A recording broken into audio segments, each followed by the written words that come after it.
Welcome back to my course on how to build an AI agent from scratch.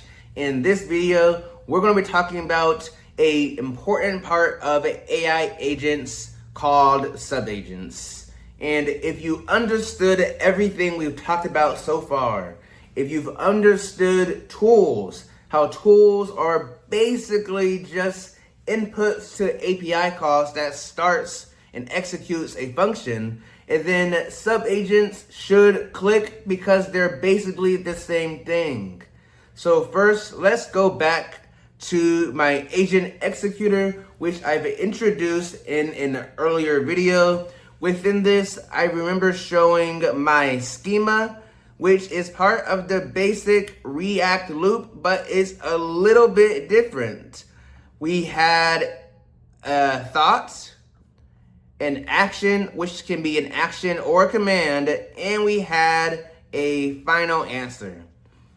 Within this architecture that I've built, commands are simply things that the system knows how to do, while actions are things that the language models know how to do. So this command, one of these commands are commands to create subagents. A subagent is simply another agent that specializes in some task. The system prompt here is specialized. It might contain a different set of tools or a different set of instructions, and it's more focused on accomplishing some certain task.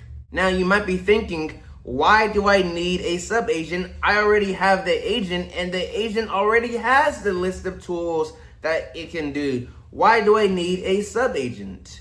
Well, let's just think about this real quick. These instructions are very, very long. And while you can try to tell your agent to remember to do everything, eventually at some point, the performance just starts to degrade. A subagent is a way of having specialized instructions for an agent, and those specialized instructions make it really, really good at accomplishing some task. However, there's really nothing special about subagents. At the end of the day, launching a subagent is like executing any other tool, and let me show you with a concrete example. So let's return here. I'm going to create an agent. I'm going to say create an options trading strategy that buys SPY calls.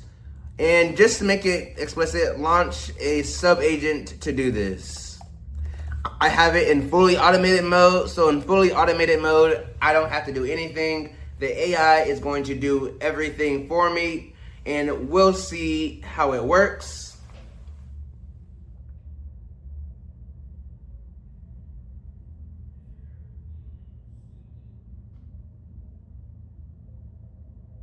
Like before, we first create a plan. This makes the agent more focused, and we can see that step one of the plan is to launch an options strategy subagent. It launched the subagent, and this is what it looks like. It's literally just a mini chat, a mini agent that under the hood, it has special instructions for creating option trading strategies. And then this again is another command. It's simply waiting for this subagent to finish. Let's look at that subagent real quick. We can see that this is the subagent prompt. It again has specialized instructions for how to create option trading strategies. So I don't have to have all of this information within the main agent. I just have this mini specialized subagent, and it knows how to do all this stuff by itself. The subagent, again, is like a mini agent. It has its own little plan, and it's going to execute all of this automatically. And once it's done, the main agent will read the subagent and summarize the results. And this has several benefits. Not only just the fact that this subagent is focused, but you can maybe launch multiple subagents in parallel so that you can do multiple things at the same time. One subagent might explore option trading strategies on SPY and the other on QQQ. Or one subagent might focus on iron condor strategies while the other one focus on a covered call strategy. You can have subagents focus on different things to accomplish tasks much faster and with higher accuracy than just using one singular agent. The key things you have to remember about subagents are: one, they can be parallelized; two, they are specialized with a special system prompt and often a different set of tools; and three, they take work off of the main agent and can execute tasks asynchronously. If you remember all these key things about subagents, then when you're ready to build your own AI agent, you'll know exactly when to use them.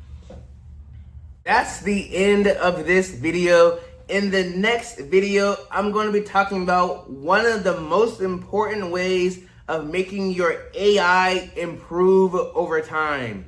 Your AI can't improve unless it has access to things it has done before and it can remember what to do next. In the next module, we're going to be talking about memory. This is the key thing that makes a tool like Cursor different than a tool like Claude Code. If you're trying to build a production AI agent, this is critical. I'll see you in the next video.